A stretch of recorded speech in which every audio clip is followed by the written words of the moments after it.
sawise beresipun anggenipun paring degaharan panjenengan ono kaget aku. Bukan prayo-prayo pino. Mantap. Jauh tinibalan Kanjeng. Angis utang panonone. Kula tampi mugi dadosaken jejimat kula. Wajibanmu kepri. Nggih anggen kula ngayahi jejiman ngempalaken sedaya nayaka praja supados sowan ngersa panjenengan dalem. Dinten sapunika boten wonten ingkang nggotangaken panggahan. Kabeh wajiban ingkang gani padha swan ana ing Kabupaten Kularuan. Menika leres Bukan prayo. ngangestaken dawuh. Balipun janipun Bapak Walang Sungsang. Ya, ana dawuh. Kula menika kepingenaken pinagih dhateng nika kapintakon bab perkarane anggen kula swan wonten Kasultanan Mbak Pinto. Saben bari juplangkah punika saha kekajen panjenengan menapa. Ger, yen kok bacut-bacutke anggonmu suwaning Demak kuwi basan kaya Kyai Segara. Kok ngaten? Ya. Tanpa guna sebab apa? Wong Demak kae wis beda ageman. Wis beda agamane. Wong Demak kae agamane Islam, penaruhan agama Buddha. Sebab Buddha kuwi tenggalane Sang Prabu Brawijaya. Kejaba saka kuwi yen panjenengan iki ora suwani Demak ya ora masalah. Jalaran Kang Sira jumeneng nata ing Kadipaten Penaruhan. Iki dudu peparinge Sultan Trenggono. Peparinge Sang Prabu Brawijaya alam Majapahit. Yer Trenggono ki dadi sultan nanging ora jejet. Sultan sing ora duweni partisan. Wong warnen iki ra mergo saka akaling para wali. Apa tegese wali? Wali ki wakil. Wakiling para ulama. Dadi gawe cara piye wae wong ulama ora wani padha takon. Dalem ki wis bener. Ning nek pernatane negara kurang bener. Kasebut ratune ulama lagi lho ya. Iki sing diratoni wong ulama tok. Mongko kowe ora wong ulama.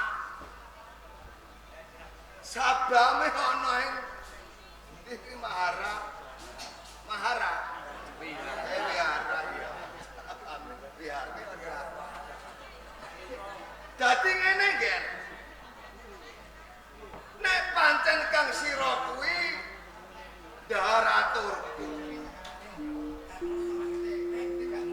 agama Islam lan Buddha ki wis ibarate kaya dening banyu lan lenga. Lenga kletek kae kok wis milak.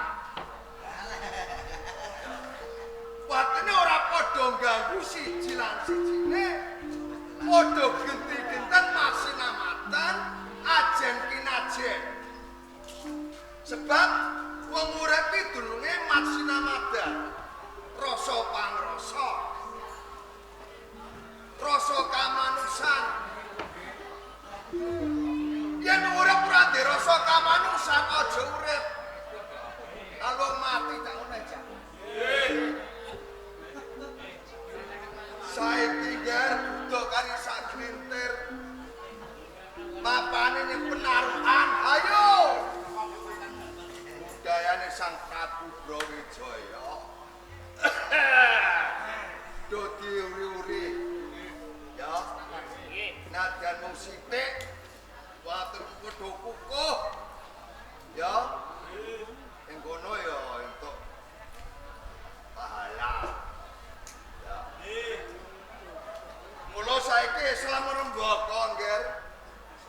dhisik kuwi nek tak pikir sing salah rak Sang Prabu Brawijaya. Bapak langsung sang ndika nyalahaken dados sampeyan dalem sinun Prabu Brawijaya. Iya. Menika dasaripun menapa? Rikala para brahmana para wiku. Aku go melu parepatan ing Pendhapa Majapahit. Ana tekane sae kramat saka timur tengah. Munggah ning Pendhapa Majapahit njaluk palila. Kepengin njarake agama Islam. Kono Sang Prabu Brawijaya maringi palila supaya dumunung ramapan ana ing wewengkon Ampel. Saiki katelah kasebut Sunan Ampel ya sae kramat. Islam saiki ngrembaka nggih. Buddha sikiti wis Buddha ilang. Wis mayoritas Islam kabeh. Ya nek ora apa-apa iki agamamu dhewe diajeni. Ya dijaga. Yen panjenengan guguh karo aku nguwalke saka ing pranatan. Tegese Demak ben Demak. Ya toh? Penaruan ben penaruan. Atus. Yen perlu kang sira balela ya. Bapak langsung sang Ya. panceraniko guru kula dari tiyang sepuh. Cilik kake bodho dipenterake. Saking ngersane bapa marang sungsang. Saya naluri Kabupaten Penarukan menika putra saking Mojopahit. Bener. Mila kula kepengake balik kajian oleh Projo Mojopahit. Bagus. Eca.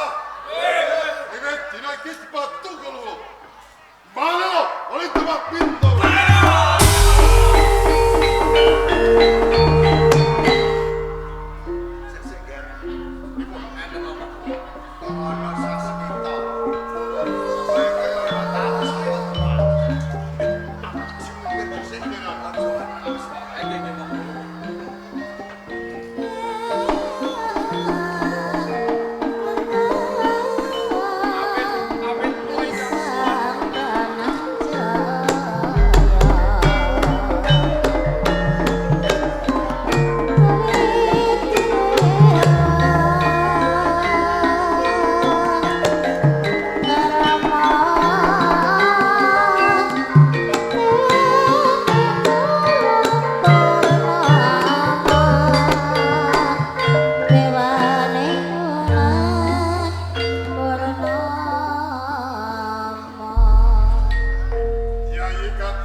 Kabupaten Panarukan pangestulipun Kakang Moraketan Panono. Sanget ing pamudi mugya hamimbono jimat kula gesang. Ras, Iji dadekake kagitipun Kakang lagi wae tuwi kalujuganipun Kakang apa perintah saka ngersa dalem Kanjeng Sultan Trenggono. Kang Mas Dipati Tunggul Wulung. Nyadong duka ingkang langkung kathah jalaran. Sowan kula wonten ing Pendhapi Agung Kadipaten Penarukan boten cecala langkung rumiyin. Namung kemawon Kang Mas. Sepisan kula kapang dumateng keluarga wonten ing Penarukan. Punapa samya basuki Kang Mas. Enduk pamujining Yai Probosmi. Wargane Kabupaten Penarukan kalis ing sampun. Ayom lan tenteng. Mas, Oh kados pekaten. iya. Namung dungkap Kang Oko kalih. Kula kautus saking ngersanipun Kanjeng Sultan Trenggono. Ingkang parikedah sowan wonten ing Penarukan. Nak yenaken dumateng Kang Mas Dipati Tunggul Wulung. Perkara apa Yai? Perkawis sampung dungkap Tri Visuwanan Agung. Panjenengan boten netepake darmaning andhan sowan wonten ing kasoletanan Demak Bintoro. Ya. On Kakang bloko balaken sih. Nomiji Pancen lagi bentar untuk saping para aparat negara. Oleh para prajurit lan kawula sing padha lagi bareng suwan oleh pendhok kakang kapaten Punara. Pancen pun kakang suwe papat kaji. Rasan oleh Demak Bindoro sengaja balelo oleh Demak Bindoro.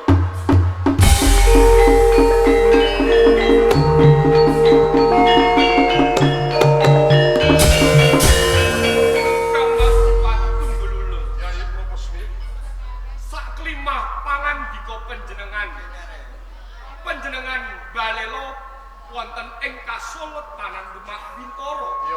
Lajeng kanthi adhedhasar ingkang kados pundi kawula? Yai Probosmi. Yo. Ngantipun kakang wani megang pranatan balelo ing Demak Bintoro kanthi dasar pun kakang piraken balik kajian oleh Raja Cepet. Sebisa kang kaping pindho pun kakang pe dadi ratu ana ing Nuswandara.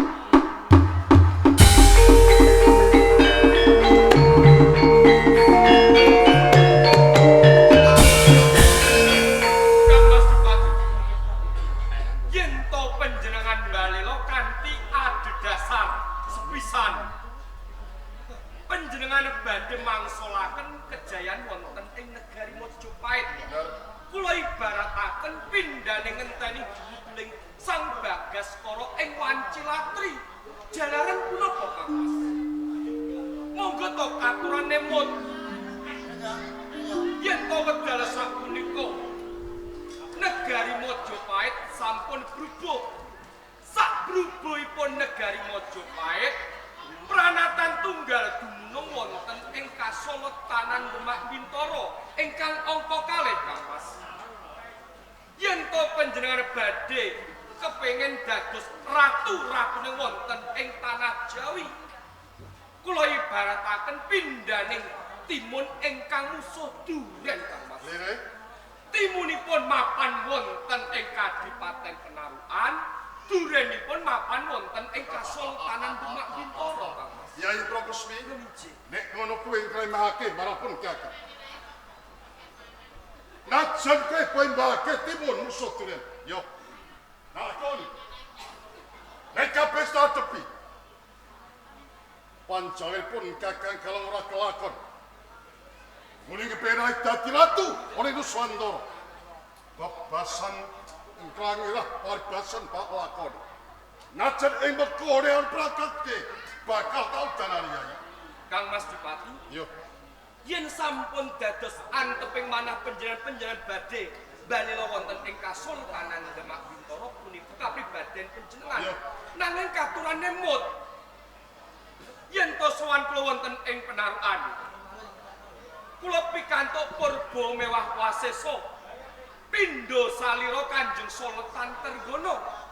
Yen to panjenengan tetep maguguk makuta waton badhe balelo wonten ing Kasultanan Demak Bintoro, kula ranti wonten sak jawinipun raka.